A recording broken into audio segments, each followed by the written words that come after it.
Well, hello everybody and welcome to your Calgary real estate market update for September. Today I'm going to kick things off with a couple stories from inside my industry, the brokerage industry, that aren't really that great. But then after that I'll share with you some Calgary economic fundamentals, which are looking pretty good. And then I'll finish up with an analysis on the sales statistics from August. So let's jump into this. So this is a big one. A huge brokerage in Ontario has been closed down by the regulator out there because there were over $10 million missing from the trust accounts. Okay, so this was leading into an audit. So a regular audit where the regulator will say, we're coming in, they give you about a month's notice to kind of get all of your books ready. And then during that time, the owners of that brokerage approach the regulator and let them know things aren't so great here. We're missing $10 million. And this would be made up of deposits on houses, but also commissions for real estate agents that was missing. All right. So really not a good look there at all. And the agents and the agent community not happy with this one bit because they're losing millions of dollars in commissions. But they're not happy because the regulator cut a deal with the owners there where they said, if you guys, the owners, leave the industry and don't come back and close down your brokerage, we won't pursue you for this missing money. And so that's what the broker owners there did. But as a result of that, the agent community really not happy. The director of RICO who made that call got fired. And I gather that now the provincial government, the Doug Ford government, is stepping in and they're going to look at this as well. So a really bad look on the Ontario brokerage industry, and I really feel for the consumers and the agents out there. I hope there's some restitution available to you at the end of all of this. And then on the other end of Alberta, the BC regulator perhaps going the other way. So several years ago, the British Columbia real estate industry lost the ability to self-govern. During the property boom out there, there was rampant mortgage fraud, rampant money laundering. The real estate regulator out there could not get a handle on it. So they lost the right to self-government. The provincial government came in, changed all of the rules around, put in way more paperwork, made it way harder to do business out there. And now I think the pendulum has swung the other way, where they have fined a realtor $20,000 after a buyer learned that property was built on an Indigenous site. So I gather there's over 60,000 of these sites across BC. My understanding is all of the appropriate paperwork that needed to be filled out was filled out.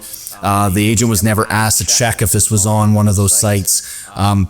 But because the regulator out there is wanting to have a better reputation and ensure that they're protecting consumers, they wanted to come down on this poor girl and then fine her for $20,000. So I think it's a bit of an overreach there, but just shows you the different regulatory environments that we have at play here in Canada. All right, let's bring things a little bit closer to home here and talk about some economic fundamentals for the Calgary market. So usually the summer months are pretty slow with respect to studies coming out like this that let us know where the data is going to take our housing market. But we did get this that came out at the end of July.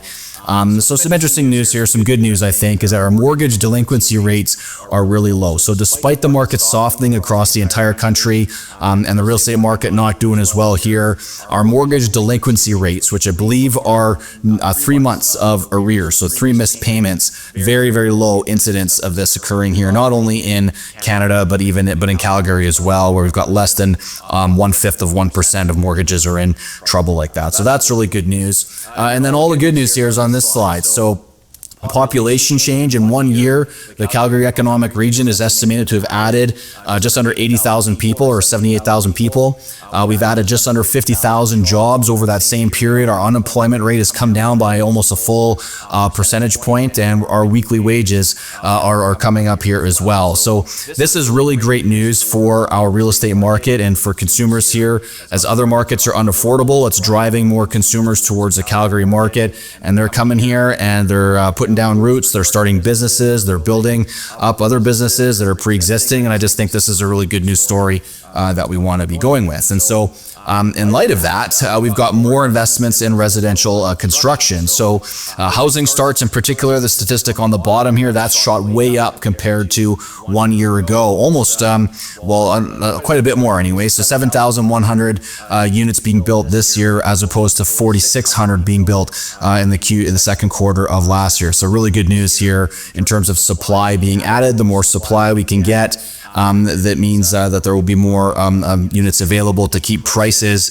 at an affordable level for our city, which I think is really important for us to continue to grow. More on affordability here, the housing price to income ratio. So as housing prices come down a little bit, which is what we're seeing, and incomes come up a little bit, then, the amount of income that you need to earn to buy an average house, that ratio tightens up. And that's what's happened here. So we've got a tighter spread, which is good news. This is moving in the right direction. We're getting more affordable than we were this time last year. All right. So let's take a look at some of the statistics. So last July, last month rather, we were at $583,000 was the price of an average piece of real estate in Calgary, the benchmark price from the Calgary Real Estate Board. This month, we're down quite a bit to $577,000, or a 4% decline year over year from where we were this time last year. And if you look on the chart here, this is the lowest we've been since the spring of last year.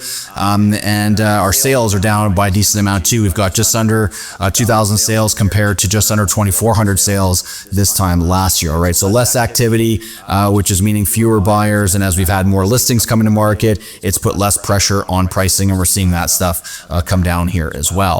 In terms of where we're at, we're buyer's market versus seller's market. Well, we're very solidly in buyer's market territory right now. We continue to inch up further and further every month over the last several months. That's how it's been. So now we're at the highest that we've been again since, for probably a couple of years, to be totally honest with you. My data set doesn't go back that far, but you can see here in the wake of the falling prices and more listing inventory, it's going to mean houses are they're just more available out there, and there's less pressure out there on buyers to go and make a decision. All right, but that's not the most important graph because it talks about the whole city.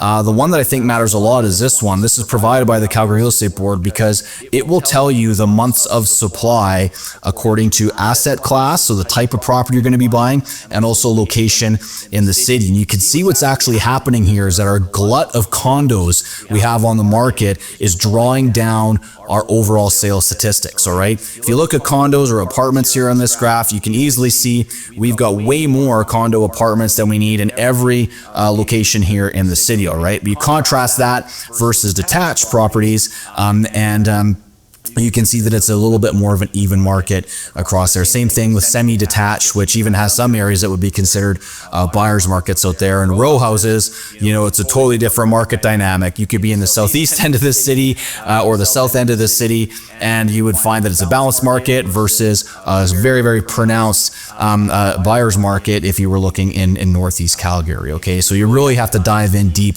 to the type of product and the location of town that you want to be buying to understand what your experience is going to be like. Okay, so that's the update here for September. I hope you've enjoyed it, and I'm looking forward to updating you guys again 1 month's time, and we'll see you in October. Thanks for watching.